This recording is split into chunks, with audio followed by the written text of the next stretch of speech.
Hello, नमस्ते, नमस्कार। पुनः आप सबों का टॉपर क्लासेस के इस डिजिटल प्लेटफॉर्म पे स्वागत है। दोस्तों, आज पुनः हम बात करेंगे क्लास 10th के जीव विज्ञान का जो चैप्टर नंबर फर्स्ट है।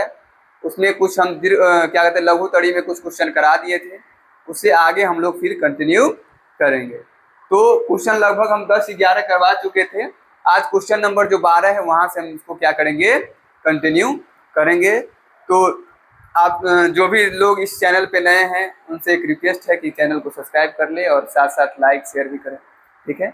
और आप चलिए यहाँ ध्यान दीजिए, हम लोग बात करेंगे क्वेश्चन नंबर 12 से, जो 10th के जीव विज्ञान का चैप्टर नंबर फर्स्ट है, उसका लघु उत्तरीय क्वेश्चन में हम लोग क्वेश्चन नंबर 12 से बात करेंगे। तो क्वेश्चन नंबर 12 क्या है, अब देखिए यहाँ ध्यान से। क्वेश्चन नंबर जो 12 है, क्वेश्चन नंबर 12 कहते हैं मनुष्य में आमाशय कितने भागों में बांटा होता है।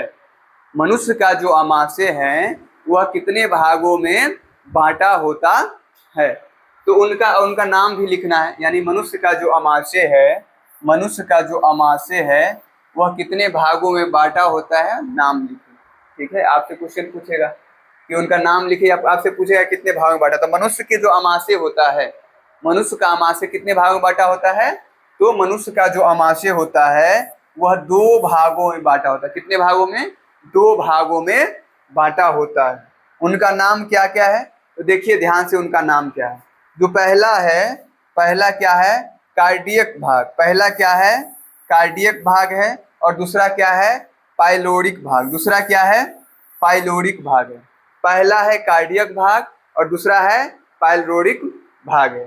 तो आप लोग क्या कीजिए, इस क्वेश्चन को लिख लीजिए कि मनुष्य में आमाशय कितने भागों में बटा होता है। तो मनुष्य में आमाशय 2 भागों में बांटा होता है। पहला जो है कार्डियक भाग है और दूसरा जो है पाइलोरिक भाग है, ठीक है। तो आप लोग क्या कीजिए, क्वेश्चन को लिख लीजिए, क्वेश्चन को आप लोग लिख लीजिए। फिर हम आगे यहाँ से नेक्स्ट करेंगे, यहाँ से क्या करेंगे, आगे नेक्स्ट करेंगे। तो यह क्वेश्चन नंबर क्या था, 12, मनुष्य के आमाशय कितने भागों में बटा होता है, ठीक है। चलिए आप लोग लिख लीजिए, चलिए ठीक है। अब हम लोग क्वेश्चन आगे बढ़ते, क्वेश्चन नेक्स्ट क्वेश्चन पे बढ़ते हैं। क्वेश्चन नंबर 13, क्वेश्चन नंबर 13 पे बढ़ते हैं। क्वेश्चन नंबर 13 क्या है, देखिए ध्यान से आप लोग। क्वेश्चन नंबर जो 13 है, क्वेश्चन नंबर जो 13 है वह कह रहा है कि मनुष्य के छोटी आंत की लंबाई कितनी होती है। मनुष्य की जो छोटी आंत है उसकी लंबाई कितनी होती है। और छोटी आंत के 3 भागों के नाम लिखिए। यानी मनुष्य का जो छोटी आंत है उसकी लंबाई कितनी होती है और उनका जो 3 भाग है उनका नाम लिखना है।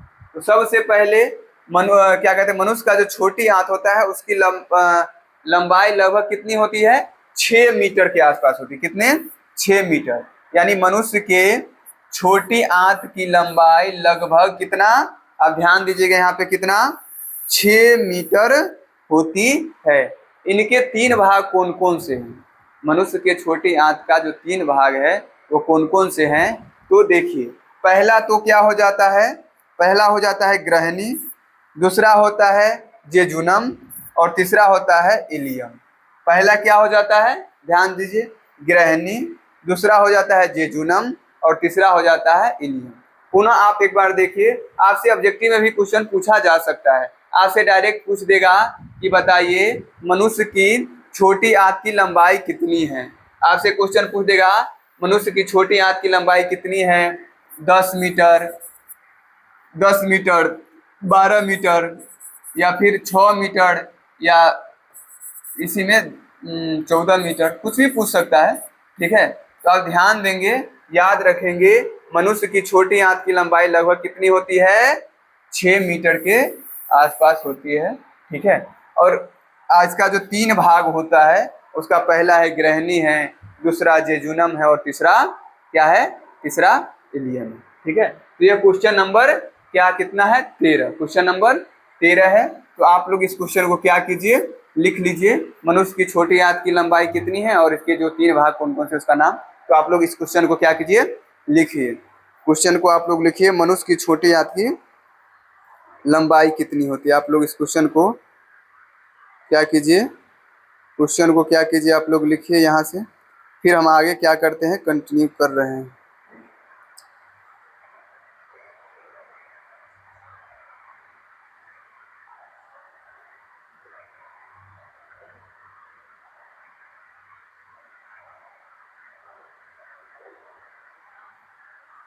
चलिए हम इसे आगे यहाँ से फिर क्या कर रहे हैं, कंटिन्यू कर रहे हैं। क्या क्वेश्चन नंबर 13 था। अब हम लोग बढ़ेंगे क्वेश्चन नंबर 14। क्वेश्चन नंबर कितना, 14। रुकिए सीरियल थोड़ा गड़बड़ हो गया है।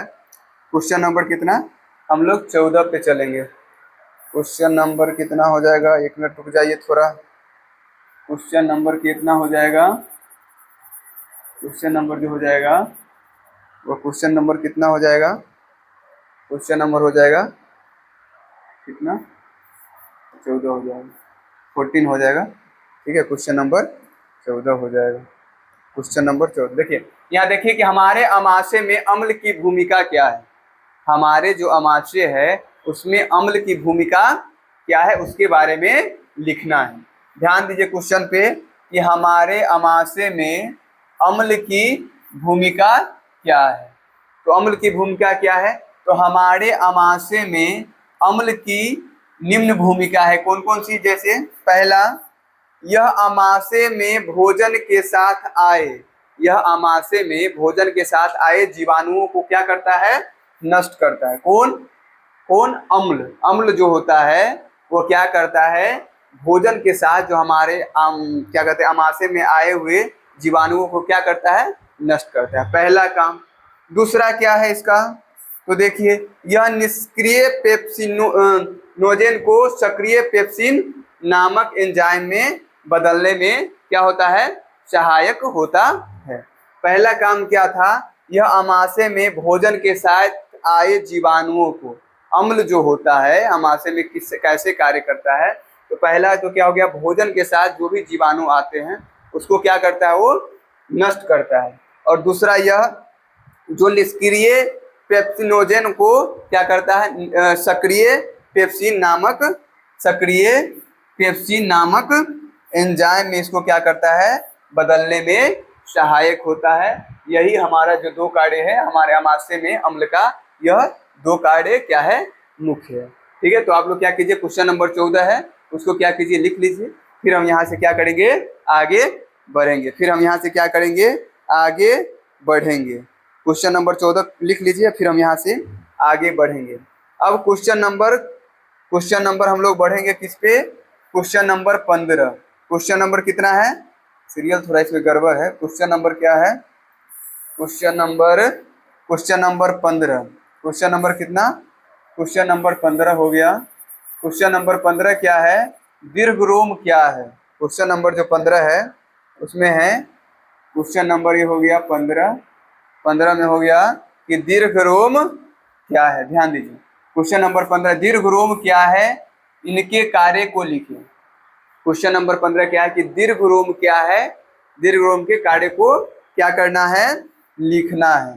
तो देखिए, जो छोटी आंत के इलियम में अंगुली के समान उभरी हुई, जो छोटी आंत होती है मनुष्य के, जो छोटी आंत होता है उसमें क्या होता है, इलियम में, किसमें, इलियम में अंगुली के समान उभरी हुई जो रचना पाई जाती है जिसे दीर्घरोम कहते हैं। ध्यान दीजिए, जो मनुष्य के छोटी आंत के इलियम में अंगुली के आकार, कैसा, अंगुली के समान उभरी हुई जो आकृति होती है, रचना पाई जाती है, जिसे हम क्या कहते हैं, दीर्घरोम या बिलाई कहा जाता है। इनके कार्य क्या है, अब ध्यान दीजिए, जो दीर्घरोम है इनका कार्य क्या है, यह पचे हुए भोजन का क्या करते हैं, अवशोषण करता है। जो भोजन, पचा हुआ भोजन है उसको क्या करता है, अवशोषण करता है। कौन, दीर्घरोम। तो पुनः इसको एक बार देख लीजिए कि दीर्घरोम क्या है, तो छोटी आंत के इलियम में जो अंगुली आकार का उभरी हुई जो संरचना होता है उसी को हम दीर्घरोम कहते हैं। इनका कार्य क्या होता है, तो इनका कार्य होता है कि जो पचे हुए भोजन को अवशोषित करना, इसका क्या होता है, कार्य होता है। फिर हम बढ़ेंगे आगे नेक्स्ट क्वेश्चन की ओर, तब तक आप लोग इस क्वेश्चन को लिखिए। क्वेश्चन नंबर कितना था ये, क्वेश्चन नंबर था 15। फिर हम आगे बढ़ रहे हैं, क्वेश्चन नंबर 15 से आगे क्वेश्चन नंबर 16 पे बढ़ेंगे। क्वेश्चन नंबर किस पे बढ़ेंगे, 16 पे बढ़ेंगे। तो देखिए, लिख लिया आप लोग, चलिए ठीक है।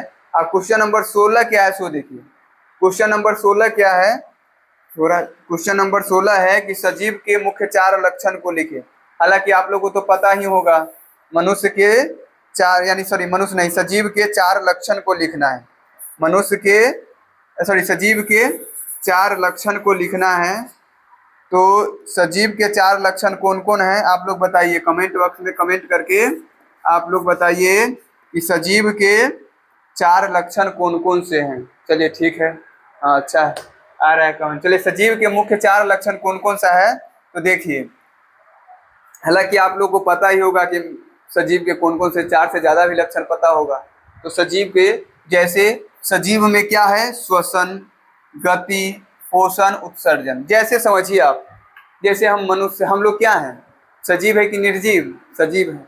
तो हम लोग में क्या क्या क्रिया होता है, जैसे हम लोग सांस लेते हैं, हमें वृद्धि होता है, उत्सर्जन की क्रियाएं होती है, गति का कार्य होता है, प्रजनन होता है, ये सब क्या होता है, ये सजीव के लक्षण है। ठीक है, तो आपसे अगर क्वेश्चन पूछे कि बताइए सजीव के मुख्य 4 लक्षण को लिखें, तो आप कह सकते हैं श्वसन, उत्सर्जन, गति, पोषण, ये सब क्या है, सजीव के लक्षण है। ठीक है, तो आप लिख लीजिए, हालांकि पता होगा कि सजीवों के लक्षण के बारे में। ठीक है, तो अब यहाँ तक ही क्या करते हैं, यहाँ तक आप लोग इस क्वेश्चन को लिख लीजिए, घर पे जाकर के इसको कॉपी में लिख करके अच्छे से याद कीजिए। ठीक है, फिर हम इससे आगे कंटिन्यू नेक्स्ट वीडियो में करेंगे। तब तक के लिए बाय बाय, जय हिंद, जय भारत।